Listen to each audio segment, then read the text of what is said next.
कश्मीर से खास बुलेटिन लेकर आप देख रहे हैं पूछता है इंडिया। अब से ठीक एक महीने पहले की तारीख को याद कीजिए, 22 अप्रैल 2025।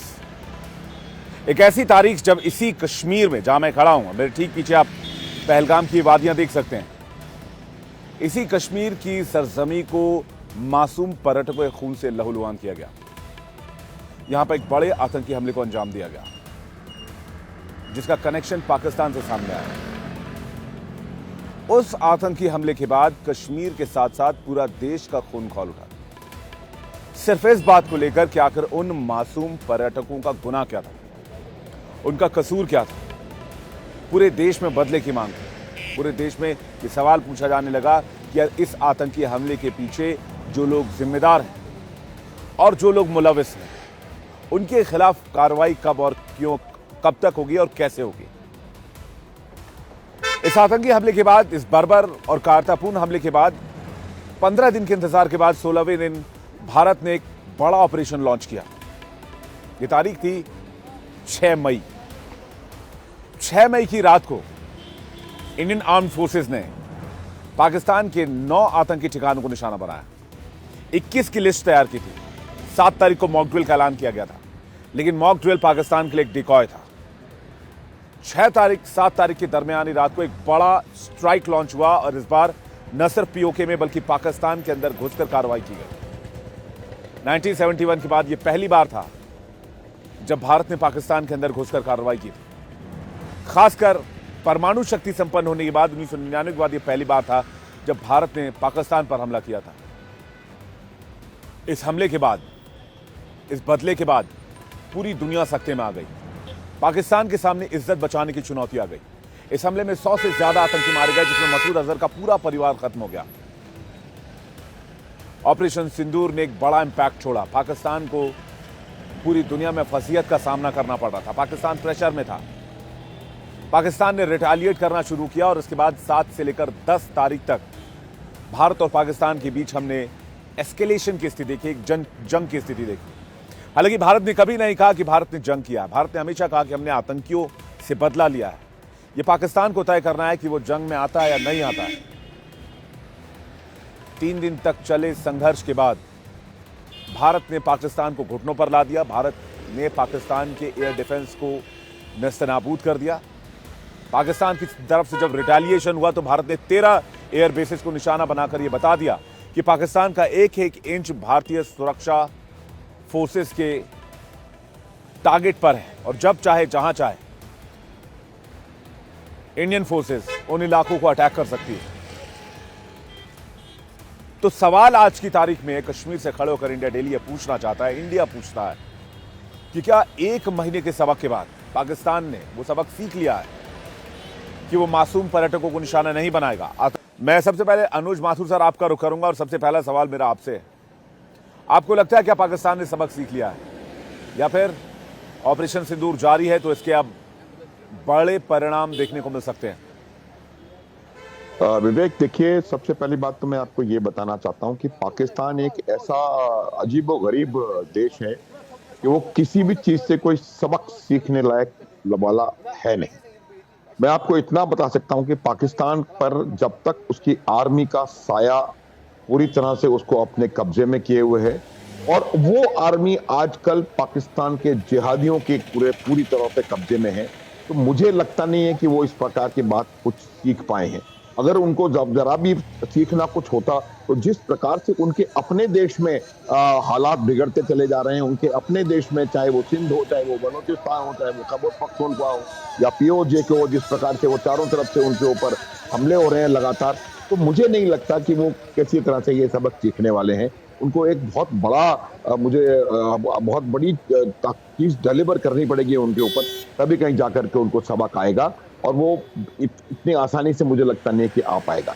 देखिए, वो एक ऐसी सेना जिसने गलत किया, हारी हर युद्ध में, और उसके सेना के सेनापति को आपने प्रमोशन देकर के आगे बढ़ा रहे, तो मेरे को लगता है कि ये लोग बिल्कुल इनके जो दिमाग खाली हो जाता है ना, इनके पास कुछ चारा नहीं है, समझ में नहीं आ रहा है कि वो क्या करें, क्योंकि वो पूरी दुनिया में अलग थलग हो गए और उनको हर जगह से चारों तरफ से उनके ऊपर मार पड़ रही है। देखिए, मेरा ये मानना है कि ये तब तक नहीं समझेंगे जब तक कि इनके जो आर्म्ड फोर्सेस हैं, जो कि रेडिकलाइज्ड आर्म्ड फोर्सेस हैं, उनको इसका सबक नहीं मिले। और उनको मैं आपको बता रहा हूं विवेक, उनको वो सबक उनकी अपनी जनता, उनकी अपनी आवाम देने वाली है, और वो बहुत जल्द देने वाली है। जिस प्रकार से देखिए, उन्होंने पिछले 70-80 साल से, जब से वो वजूद में आए हैं, तब से अपनी जनता को परगला करके रखा हुआ है। डंडे के जोर पे, बंदूक के जोर पे ये उनको कन्विंस करके रखा हुआ है कि अगर आपको कोई दुनिया में बचा सकता है तो वो है उनकी सेना। अगर आपको कोई कश्मीर दिलवा सकता है तो वो है उनकी सेना। अगर आपको कोई साथ रख सकता है वो है उनकी सेना। और अब उनकी आवाम को इन 3 दिनों के बाद, ऑपरेशन सिंदूर के बाद, साफ समझ में आ गया है कि ये काम उन जो सेना है वो कुछ करने के काबिल नहीं है। इसीलिए जितने भी उनके एक्शन आप देखेंगे विवेक पिछले कुछ दिनों में, वो तमाम डेस्परेट मेजर्स हैं कि किस तरह से वो अपनी सेना का मनोबल ठीक रख सकें, किस तरह से अपनी सेना की इमेज जो उनकी आवाम के बीच में है उसको बना करके रख सकें। और मुझे लगता नहीं है कि वो इस बात में सक्सेसफुल होंगे। और उसके अलावा उनके ऊपर बलोचिस्तान से, सिंध से, खैबर पख्तूनख्वा से और POJ से मार पड़नी शुरू हो गई है। वो कोई भी काम अपना किसी भी प्रकार का कर नहीं पाते हैं कि ये पंजाबी डोमिनेंस, ये बहुत इंपॉर्टेंट है। पंजाबी सुन्नी डोमिनेंस जो है उनका पूरे पंजाब, पूरे पाकिस्तान के अंदर। और जब तक नहीं, लेकिन वो तो देखिए सर, ये एक ऐसी सच्चाई है, ये माथुर सर एक ऐसी सच्चाई है जिसे हर हिंदुस्तानी वाकिफ है। लेकिन क्या 30 दिन में हमने वो अचीव किया है जिसके लिए हमने कदम बढ़ाए थे, जिसके लिए हमने ऑपरेशन सिंदूर लॉन्च किया था? बेशक ये ऑपरेशन अभी भी जारी है। जल्दी से इसका एक शॉर्ट आंसर, फिर मैं बाकी मेहमानों के पास जा रहा हूं। जी बिल्कुल शॉर्ट आंसर देता हूं। आपका प्रश्न का उत्तर है क्या हमने अचीव किया। मेरा कहना है मिलिट्री ऑब्जेक्टिव अचीव, हाँ बिल्कुल किया। और हमने डिप्लोमेटिकली भी इसको अचीव किया है। और अभी जो हमारे डेलीगेशन बाहर जा रहे हैं, उनके वहां जाने के बाद से आपको और इससे बेहतर परिणाम नजर आएंगे। तो मेरा ये मानना है कि ऑपरेशन सिंदूर एक बहुत ही सफल ऑपरेशन सिद्ध हुआ है। यही सवाल मैं आलोक जी आपसे जानना चाहता हूं, उसके बाद मैं यूके देवनाथ सर और श्रीकांत सर आपके पास आ रहा हूं। आलोक जी, आपको लगता है ऑपरेशन सिंदूर में हमने क्या बड़े ऑब्जेक्टिव अचीव किए? लेकिन ऑपरेशन सिंदूर अभी भी जारी है, ये भी हमें याद रखना होगा। कार्रवाई अभी भी जारी है, याद रखना होगा। ऑब्जेक्टिव्स क्या अचीव किए ये बड़ी बात है, क्योंकि विपक्ष भी एक नैरेटिव बनाने की कोशिश कर रहा है। और ठीक 30वां दिन पूरा होने वाला है जब मैं यहाँ घाटी के बीचों बीच खड़ा हूँ और घाटी से पूरे देश तक ये डिबेट पहुंचा रहा हूं कि हमने ऑपरेशन सिंदूर से क्या क्या अचीव किया है। आलोक जी। देखिए विवेक जी, अब पानी बहुत ज्यादा बह चुका है और ऑपरेशन सिंदूर की सफलता के साथ साथ तो पाकिस्तान की दिनों दिन जो स्थिति बद से बदतर होती जा रही है। अब जहां का गृह मंत्री सेफ नहीं है तो वहां आप क्या सोच सकते हैं कि वहां किस तरीके की अफरा तफरी या किस तरीके का वहां पर डिसिप्लिन रह गया होगा। और ये जो पानी अब बंद हुआ है, जिस तरीके से वहां पानी के लिए लोग तरसेंगे, जीवन चलाने के लिए पानी, भोजन और हवा अत्यंत आवश्यक है। उसमें से एक मेन एलिमेंट इनका कट गया है और अब दिन पर दिन इनकी स्थिति और खराब होती चली जाएगी। ये घुटनों पे आ जाएंगे और ये त्राही त्राही इमाम करेंगे। चाहे जितना भी पैसा ये IMF से, अमेरिका के थ्रू अपनी ले लें, लेकिन पानी ये नहीं पैदा कर सकते। क्या अमेरिका इनको वहां से टैंकर भर भर के एयरक्राफ्ट में पानी भेजेगा? ये पॉसिबल नहीं है। तो सक्सेसफुली ऑपरेशन सिंदूर ने अपना काम कर दिया, उनके ठिकाने ध्वस्त कर दिए, उनको घुटने पे ला दिया। लड़ाई तो नहीं की थी हमने, युद्ध में तो नहीं गए थे, लेकिन हमने अपने आतंकवादी टारगेट्स को जिस क्षमता से जाकर प्रहार किया और उस पर सफलता प्राप्त की, उससे हमें लगता है कि पाकिस्तान अब तो बिल्कुल ही बुरी हालत में है। और यही हाल उसका अफगानिस्तान के साथ भी होने वाला है। वो भी पानी बंद करने की कवायद कर रहे हैं। उन्होंने कहा है कि हम वहां डैम बनाएंगे, उससे और इनकी स्थिति खराब हो जाएगी। अब पाकिस्तान के लिए बहुत ही बुरे दिन आ चुके हैं और भविष्य में भी आने वाले हैं। यानी हमने वो ऑब्जेक्टिव अचीव किए जो 1960 के बाद आज तक अचीव नहीं किए गए थे। उसके बाद 1962 का वॉर हुआ, खासकर मैं उसके 65 का वॉर, माफ कीजिएगा, जब हमने जो टारगेट जैसे कि आपने खासकर इंडस वाटर ट्रीटी हमने जो साइन किया था पाकिस्तान के साथ, उसके बाद से लेकर 2025 तक कभी भी इस ट्रीटी को किसी ने हाथ नहीं लगाया। यानी खून और दरिया एक साथ बहते रहे, वो हमारा खून बहाते रहे, हम इधर से पानी भेजते रहे। ये पहली बार था जब ऑपरेशन सिंदूर के पहले इंडस वाटर ट्रीटी को होल्ड किया गया, लेकिन उसके बाद जब ऑपरेशन सिंदूर लॉन्च किया गया तो मुझे लगता है इसके कई बहुआयामी टारगेट्स अचीव हुए हैं। दुनिया की बोलती बंद हुई, पाकिस्तानी आर्मी और आतंकियों का गठजोड़ उजागर हुआ। जिस तरह से पाकिस्तानी आर्मी आतंकियों के जनाजे में शामिल हुई, वहां का चीफ आसिम मुनीर जब उसे फील्ड मार्शल बना दिया गया। इसके अलावा आतंकियों से बदला लिया गया, पाकिस्तानी सेना को उसकी औकात बताई गई। ऐसे कई अचीवमेंट्स हैं जो हमने हासिल किए। और मैं इसमें जल्दी से एक देवनाथ सर आपका रिएक्शन चाहूंगा। 30 दिन में, खासकर 15 तारीख के बाद अगर हम देखें तो 6 मई और 7 मई के बाद हम देखें तो कितना हमने टारगेट अचीव किया इस मामले में?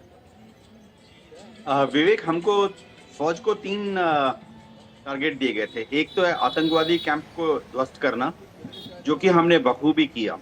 इससे हमारा पहलगाम का जो बदला था वो करीब करीब पूरा हो गया। दूसरा टारगेट फौज को दिया गया था पाकिस्तान को पाठ पढ़ाना, एक लेसन पढ़ाना, ताकि वो याद रख सकें और भविष्य में इस तरह की गुस्ताखियां ना करें। तो हमने पाकिस्तान में घुस के उनके जो एयर बेसेस हैं, मिलिट्री इंस्टॉलेशंस हैं, उन पर सक्सेसफुली हमला किया। इससे पाकिस्तान की फौज जरा हिल गई है। साइकोलॉजिकली पाकिस्तान की सरकार भी दबाव में है और उनके दिमाग में ये पाठ तो चला ही गया है कि गुरु, अगली बार अगर गुस्ताखी करोगे तो ऐसा ही भयंकर करारा जवाब मिलेगा। तीसरी बात ज्यादा महत्वपूर्ण है कि हमने अंतर्राष्ट्रीय बिरादरी को कन्विंस करने में हम काफी हद तक सक्सेसफुल रहे। विदेश मंत्रालय को करीबन दुनिया के सभी देशों ने समर्थन दिया।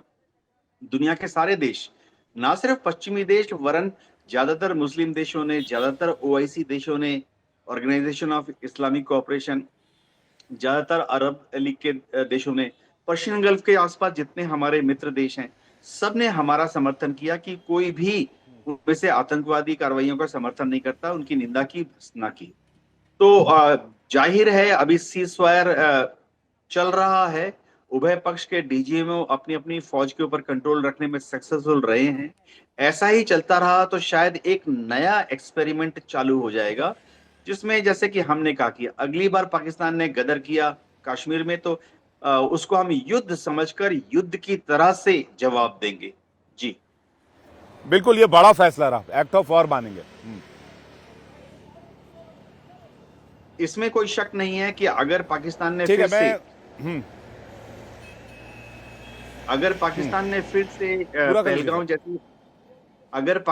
फिर से पहलगाम जैसी आतंकवादी गतिविधि को अंजाम दिया तो हम सिंदूर 2.0 करने वाले हैं।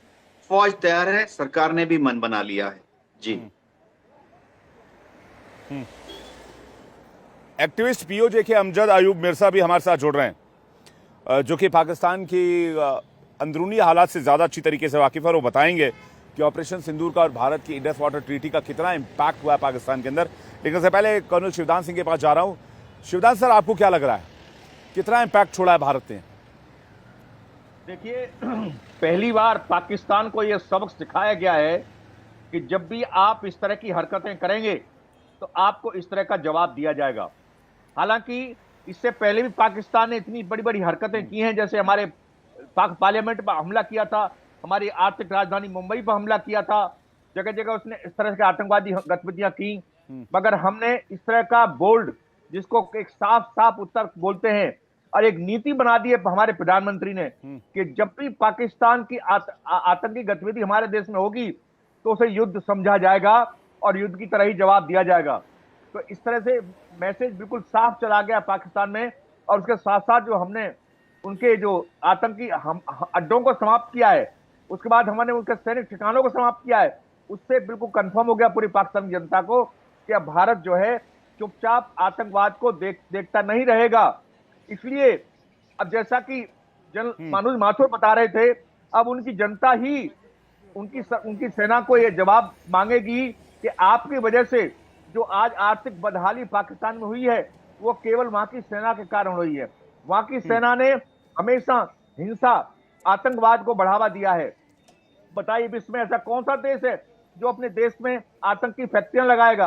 अपने मदरसों को आतंकवाद के अड्डों के रूप में विकसित किया और पूरे नौजवानों को, जिन नौजवानों को वहां के आर्थिक विकास में सहयोग देना चाहिए था, वो आतंकवादी बनकर के कभी अफगानिस्तान में जा रहे हैं लड़ने तो के क्या लिए। इस बार हम पाकिस्तान का भांडा फोड़ने में कामयाब हुए?